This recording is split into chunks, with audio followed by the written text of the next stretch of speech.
ජනප්‍රිය විවහාරයෙන් பொதுவான பயன்பாட்டில் குளம் என்பது வெறுமனே ஒரு நீர்த்தொட்டி. மழைக்காலத்தில் கிடைக்கும் தண்ணீரை சேமித்து அதனை வறட்சியான காலங்களில் பயன்படுத்துவதற்காகவே இது கட்டப்பட்டுள்ளது. குளத்தில் மீன்களை பெற்றுக்கொள்வது போன்ற ஏனைய நன்மைகளையும் ஒரு குளம் வழங்குகின்றது என மக்கள் நினைக்கிறார்கள்.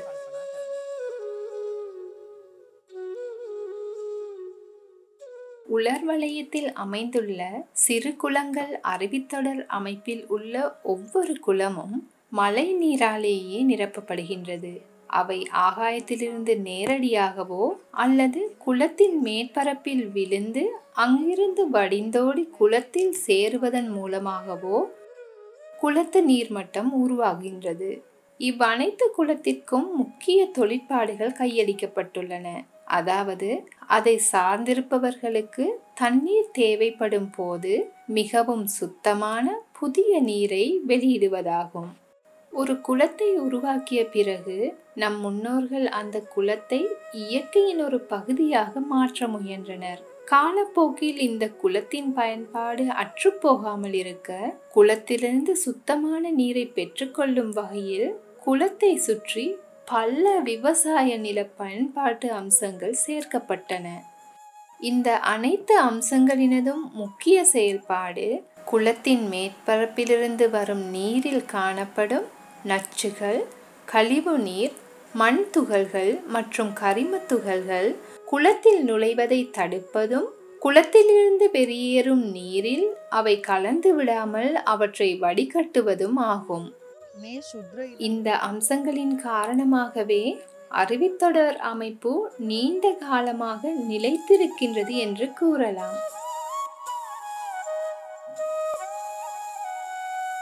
ஒரு குளத்தை சுற்றி காணக்கூடிய 8 முக்கிய விவசாய நில பயன்பாட்டு அம்சங்களாக மரநீர் தடுப்பு, வடிகட்டி, மண் அணை, வடிகுளம், மரத்தடுப்பணை, உவர் நீக்கி, நாணல் பகுதி, கழிவுநீர் தொட்டி போன்றவற்றை அடையாளம் காணலாம்.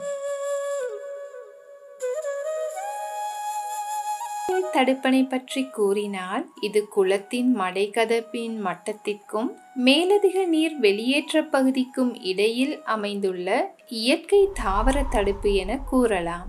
இந்த இயற்கை தாவர தடுப்பு குளத்தில் நீர் ஆவியாவதை தடுக்கும் காற்று தடையாக செயல்படுகிறது. இவற்றில் மருதை மற்றும் தும்பிலி போன்ற தாவரங்களை காணலாம். இவற்றின் வேர்கள் மீன்களின் இனப்பெருக்க இடமாகவும் செயல்படுகின்றது. குளங்கள் கிராமங்கள் மறுமலர்ச்சி திட்டம் மறுதடுப்பணை அழிவுக்குள்ளான குளங்களை உள்ளூர் தாவரங்களுடன் மீண்டும் வனவள விவசாயத்தை மேற்கொள்ளவும், மரத்தடுப்பணைகள் குறைபாடுகள் உள்ள பகுதிகளில் காட்டு மரங்களை நடவும் நடவடிக்கை எடுத்துள்ளது.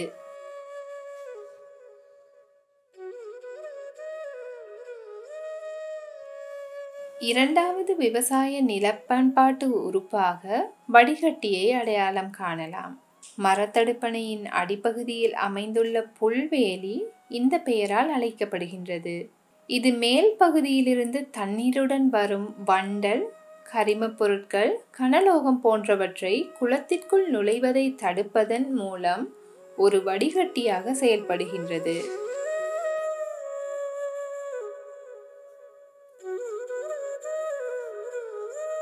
மூன்றாவது விவசாய நிலப்பண்பாட்டு உறுப்பாக மண் அணைகளை கூறலாம். இது குளத்தின் இருபுறமும் மனிதர்களால் உருவாக்கப்பட்ட 2 மண் அணைகளாகும். கடந்த காலங்களில் குளத்தின் இருபுறமும் பயிரிடப்பட்ட நெல் வயல்களிலிருந்து வரும் வண்டல் மற்றும் கரிம பொருட்களை தடை செய்வதாக அமைந்தது. ஆனால் இன்று மக்கள் முழு குள மேற்பகுதியையும் விவசாய நோக்கங்களுக்காக பயன்படுத்துவதால் குளங்கள் கிராமங்கள் மறுமலர்ச்சி திட்டம் இந்த மண் அணைகளை முழு குளத்தை சுற்றியும் அமைப்பதற்கான நடவடிக்கைகளை எடுத்துள்ளது. மேலும் குள மேற்பகுதி முழுவதும் கரையோரங்களில் மண் வேலிகளை அமைக்கவும் நடவடிக்கை எடுத்துள்ளது.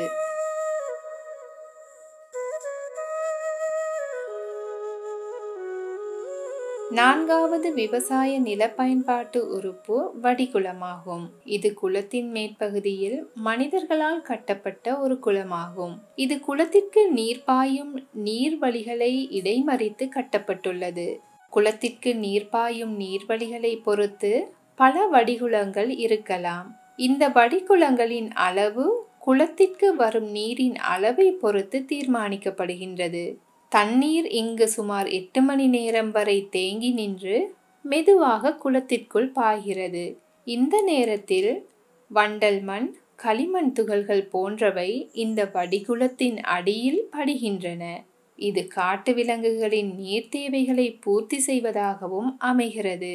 அத்துடன் காட்டு விலங்குகள் குளத்தில் இறங்குவதால் ஏற்படும் பாதிப்புகளையும் இது தடுக்கின்றது. குளங்கள் கிராமங்கள் மறுமலர்ச்சி திட்டம் குறித்த சமூகத்தினருடன் இணைந்து குளத்தின் மேற்பகுதிகளில் வடிகுளங்களை அமைத்துள்ளது. அத்துடன் ஒரு நவீன வண்டல் மண் வடிகட்டியையும் நிறுவியுள்ளது.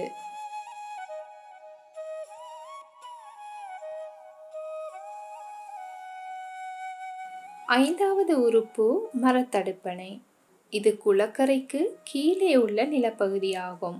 இது 3 முக்கிய பகுதிகளை கொண்டுள்ளது: உலர் வலயம், ஈர வலயம் மற்றும் சதுப்பு நிலம் ஆகியனவாகும். இது குளத்தின் கரையின் அடிப்பகுதியை விட 3 மடங்கு பெரியதாக இருக்க வேண்டும் என்று நம் முன்னோர்கள் கூறியுள்ளனர். இதன் முக்கிய செயல்பாடு குளத்தில் காணப்படும் உவர்த்தன்மை குளத்தின் கரை வழியாக உறிஞ்சப்படும் போது அந்த நீரில் உள்ள உவர்த்தன்மையை மரத்தடுப்பணையானது தக்க வைத்துக் கொள்கின்றது.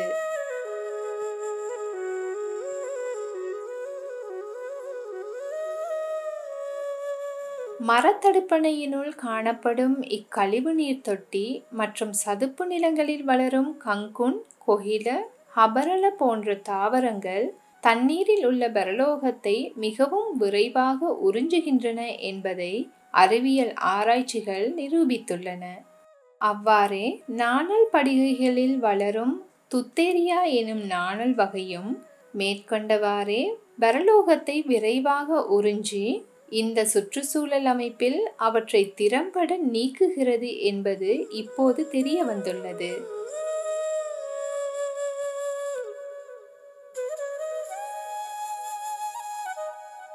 கட்டக்கடுபவில் உள்ள நாணல் படுகைகளை பற்றி பேசுகையில் இந்த காரணத்திற்காக கட்டக்கடுபவில் வளரும் கீரை மற்றும் பழங்களை நம் முன்னோர்கள் சாப்பிடுவதை தடை செய்திருந்தனர். மேலும் இங்கு அமைந்துள்ள நாணல் படுகைகளில் பரலோகம் போன்ற நச்சு பதார்த்தங்கள் இருப்பதால் கர்ப்பிணி பெண்கள் இதில் இறங்குவதையும் தடை செய்திருந்தனர். உயிர் பல்வகைமையை கருத்தில் கொள்ளும் போது இங்குள்ள உயிர் பல்வகைமை ஒரு இயற்கை காட்டின் உயிர் பல்வகைமையை விட பெரியது என்பதை அறிவியல் ஆராய்ச்சிகள் நிரூபித்துள்ளன. இயற்கை காட்டில் சுமார் 77 இனங்கள் காணப்படும் போது இங்கு சுமார் 144 இனங்கள் கண்டுபிடிக்கப்பட்டுள்ளன. இந்த சிறிய நிலப்பகுதியிலிருந்து சுற்றியுள்ள சமூகத்திற்கு வழங்கப்படும் நன்மைகள் மகத்தானவை. விறகு மற்றும் மருந்துகள் பெறப்படுகின்றன. இங்கு வளர்க்கப்படும் நாணல்கள் கைவினை பொருட்களான சிறு பெட்டிகள் மற்றும் பாய்கள் போன்றவற்றை உற்பத்தி செய்யவும் பயன்படுத்தப்படுகின்றது. 8வது விவசாய நில பயன்பாட்டு உறுப்பாக கழிவு நீர் தொட்டியை குறிப்பிடலாம். அருவித்தொடர் அமைப்பில் ஒரு குளத்திலிருந்து மற்றொரு குளத்திற்கு நீர் எடுத்துச் செல்லப்படுவது நாம் அறிந்ததே. மேலும் கட்டக்கடுபவில் சேரும் பரலோகம் போன்றவை அடங்கிய நீர் கழிவு நீர் தொட்டி வழியாக அடுத்த குளத்திற்கு மேலே உள்ள சதுப்பு நிலங்களுக்கு சென்றடைகின்றது. இந்த குளங்களுக்கு மேலேயுள்ள சதுப்பு நிலங்கள் நாணல் மற்றும் நீர்முள்ளி போன்றவை அந்த நீரில் மீதமுள்ள பரலோகத்தை அல்லது உவர்ப்புகளை உறிஞ்சி அடுத்த குளத்திற்கு சுத்தமான நீரை மட்டுமே வெளியிடுகின்றது. இந்த அனைத்து அம்சங்களினதும் பெருமதியை அறிந்த குளங்கள் கிராமங்கள் மறுமலர்ச்சி திட்டத்தின் மூலம் புனரமைக்கப்படும் 20 அருவித்தொடர் அமைப்புகளில் உள்ள 325 சிறிய குளங்களுக்கும் இந்த விவசாய நில பயன்பாட்டு திட்டத்தை நிறுவுவதற்கான நடவடிக்கைகளை மேற்கொண்டுள்ளது. சரியான முறையில் புனரமைக்கப்பட்ட சிறிய குளத்தில் இவ்வாறான விவசாய நில பயன்பாட்டு அம்சங்களை இணைப்பதன் மூலம் இந்த குளங்களை இயற்கை சுற்றுச்சூழல் அமைப்பின் ஒரு பகுதியாக பராமரிக்க முடியும் என்பதே எமது நம்பிக்கையாகும்.